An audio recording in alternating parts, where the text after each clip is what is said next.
Hello and welcome to another edition of Mama's Gone Wild. I'm Nikki Woods. I'm Mary Boyce. And we are hanging out with a senior writer for Essence magazine, Jeannine Amber, who after the George Zimmerman verdict talked about a lot of things that most of America is talking about, and that is, what do we now say to our children in light of the verdict, and what will we say to young boys who resemble Trayvon Martin and how they should handle themselves. How are you? I'm fine, thank you. Thanks for having me. No, thank you. I know that we're going to talk a little bit about a movement that you started, but tell us first about you and why it was so important that you write this article. Well, the article I wrote was actually after Trayvon Martin was shot and before the trial. And I remember actually watching in the very early days when the story was just beginning to break. I was at home and I had CNN on, and they were talking about an unarmed child in Florida getting shot to death. And the man, remember, Zimmerman wasn't arrested for weeks. And my heart stopped. I thought, how is this possible that someone has killed a child and has not even been arrested? And from that point on, I started working on this piece, and I interviewed Sabrina Fulton, and I just reread this story now after the verdict, and I mean, it brought tears to my eyes just thinking about what this, what as a mother it must be like to not only have your son die, but to know that there was no justice and the person who killed your son is walking free. Yeah. Nikki and I are both moms, and we both have boys. I have a daughter also, but and Nikki blogged recently about what she would say to her, what she should say to her sons, or what everyone should say to their boys. What is there something that you would advise at this point, after so close to the verdict happening, with everybody feeling so emotional about it? Mm-hmm. One of the things I addressed in my story, in essence, is, and I think this is something we don't talk about, while we have to give our sons instructions on how to stay safe, we also need to remember that this takes a psychic toll. We as adults don't think necessarily about what it means to be 12, 13, 14-year-old boy and to be told by your parents, people will look at you with suspicion. And so you have to take these extra measures. You can't just be worried about, the bad guys. You also have to worry about the cops. You also have to worry about strangers who have taken it upon themselves to patrol the neighborhood. You have to watch out for everyone, and before anyone does anything, you have to have it in your mind that they might be looking at you as though you've done something wrong. And so the question then is, what does that do to the psychology of a young black man who's just coming into his manhood? So we have to, and I think this is something that is really unique to mothers, because while we have to mete out discipline and we have to instruct, we also have to give our boys a place to come home to. We are there for their comfort, and we are there to, hold them in the pain that will bring on. So we have to sort of think also about talking to them about how do you feel about this? How does this make you feel? But you know what, Jeannine, and I don't mean to cut you off, I guess, because my boys are 11 and 10, and I struggle with, even because they haven't been watching CNN. We haven't been having this discussion, and they may have heard of Trayvon Martin, but I know that they don't know all the ins and outs of the case and what happened. And so I struggle with even introducing the topic, because it breaks my heart. And I'm going to cry, but it breaks my heart to have to take their innocence away, because that's what it will do.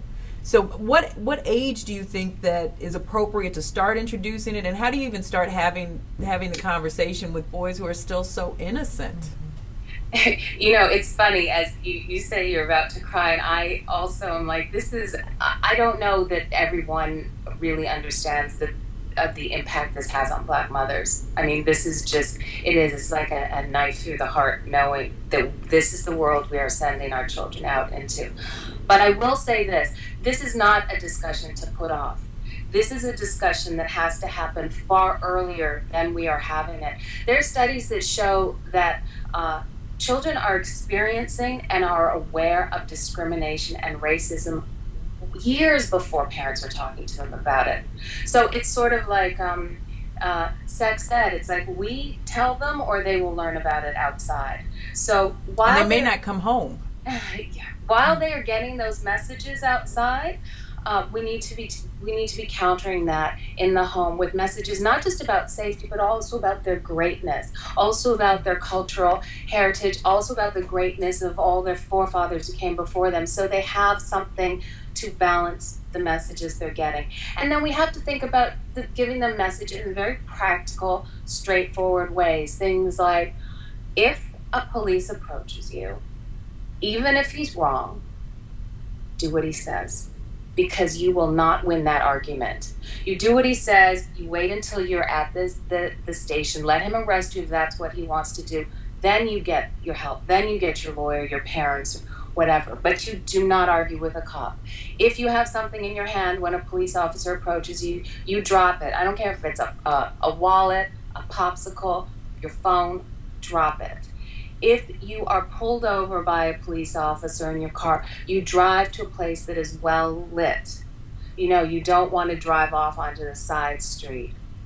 If someone is chasing you, see, this is where things get really tricky. We've always known what to tell them about the cops. What do you tell them about a person who is not a police officer chasing you like George Zimmerman was? Do you tell your child to stand still? We tell our children to run. If you tell, you know what I mean? Like, that's what you do because you run away from a threat.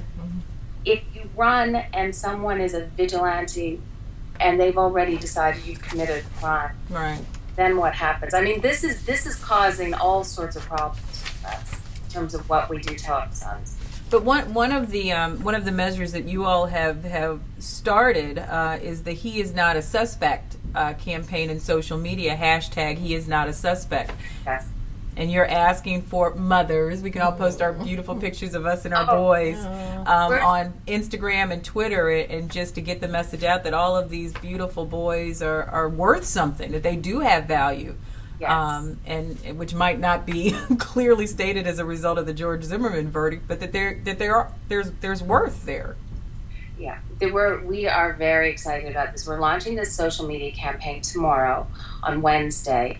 Again, the hashtag is HeIsNotASuspect.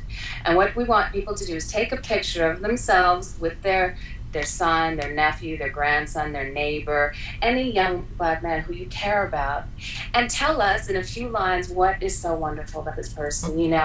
This is Joe. He loves movies and playing with his little sister, and hashtag he is not a suspect. Tell us we're really excited about this campaign, and the idea is to counter those negative stereotypes and to really humanize our children. And I say that with the caveat that it is unconscionable that we live in this day and age, and we have to do and we have to do this. It's disgraceful. But that said,